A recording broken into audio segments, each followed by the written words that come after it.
dalam surat At-Taubah, Allah Subhanahu wa taala berfirman memuji golongan daripada penduduk Quba. Penduduk Quba ini dekat dengan kota Madinah. La masjidun ussisa 'ala taqwa min awwali yawmin ahaqqu an taquma fihi rijalun yuhibbuna an yatatahharu wallahu yuhibbul mutahhirin. Masjid yang daripada asas pembinaannya dibina dengan dasar takwa, di situ kamu wahai Rasulullah Muhammad lebih layak untuk solat di situ. Yakni untuk menghalang Nabi supaya tidak solat di masjid Dhirar, masjid yang dibangun oleh kaum munafikin. Jangan solat sana, tapi solat di sini. Subhanallah, lahirnya sama-sama masjid. Ini masjid Quba, ini masjid Dhirar. Nabi nak pergi solat sana, kata Allah Subhanahu wa taala, jangan, la taqum fihi abada. Jangan kamu solat di sana. Ajib, macam mana tak boleh, itu masjid. Allah memberikan jawaban, tidak semua masjid itu sama di sisi Allah Subhanahu wa taala. Bentuk binayahnya mungkin sama. Mungkin nampak satu masjid cantik, satu masjid tak cantik. Yang dinilai di sisi Allah bukan cantiknya itu masjid, tapi apa yang ada di dalam masjid itu yang mempunyai nilai di sisi Allah Subhanahu wa taala. Ini ayat turun menegur atau mengingatkan kepada Rasulullah yang Nabi mempunyai hasrat untuk datang ke masjid yang dibangun oleh kaum munafikin, masjidnya Masjid Dhirar. Diminta Nabi meresmikan. Dengan apa peresmiannya? Dengan Nabi salat di situ. Kata Nabi SAW, balik daripada perang Tabuk nanti saya datang. Nabi mesti tidak keluar pergi perang Tabuk, didatangi oleh kaum munafikin untuk datang meresmikan masjid. Kata Nabi, kami dalam perjalanan nak pergi ke Tabuk, balik nanti kami datang. Balik daripada peperangan Tabuk, kembali ke kota Madinah, lalu pergi ke Masjid Dhirar, mau menuju ke masjid. Allah Subhanahu wa taala turunkan ayat ini. La taqum fihi abada. Jangan kamu sholat di sana selama-lamanya. Larangan daripada Allah Subhanahu wa taala. Kemudian la masjidun ussisa 'ala taqwa. Masjid yang dibina dengan dasar takwa, yaitu Masjid Quba. Kamu di situ lebih patut untuk salat. Maknanya apa? Masjid yang sebelah sana itu dibangun bukan dengan dasar takwa. Sebab Allah memberikan sebab di sini kamu kena salat karena di masjid dibina dengan dasar takwa.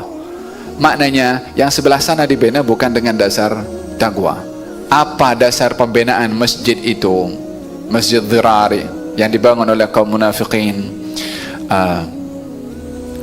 Apa tu? Apa dalam surat At-Taubah itu?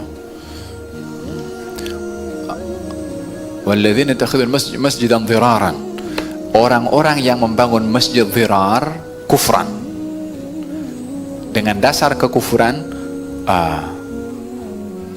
wa tafriqan, untuk memecah belah kaum muslimin, wa irsadan liman haraballah wa rasulah, dan juga untuk menjadi irsad, itu pengawas, spy.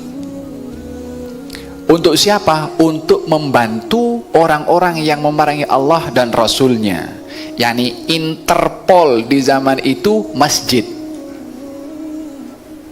Siapa yang membina? Munafikin. Yakni bersembunyi untuk mencuri informasi, untuk memihak kepada kaum musyrikin di Mekah sana. Ofisnya masjid. Apa yang Allah sebutkan? Masjid itu dibina dengan 3 perkara. Kekufuran, karena munafikin kufur. Yang kedua, tafriqan, memecah belah. Memecah belah siapa? Memecah belah kaum muslimin. Wa tafriqan bainal mu'minin, untuk memecah belah antara orang-orang yang beriman. Selepas itu, wa irsadan liman haraballaha wa rasulah, dan juga untuk mengawasi, menjadi spy, curi informasi untuk disampaikan kepada orang-orang yang memerangi Allah dan Rasulnya, kaum musyrikin. Baru Allah mengatakan la taqum fi, sebab itu 3, la taqum fihi abada, jangan kamu salat di sana. Nabi hancurkan itu masjid, bahkan di dalam satu sirah riwayah itu kayu-kayu yang dibina di Masjid Dirar dibakar oleh Nabi sallallahu alaihi wasallam. Bukankah boleh dimanfaatkan kayunya apa saja yang, tapi karena dasar itu pemotongan kayu pembinaan orang-orang kufur untuk memecah belah kaum muslimin, untuk menjadi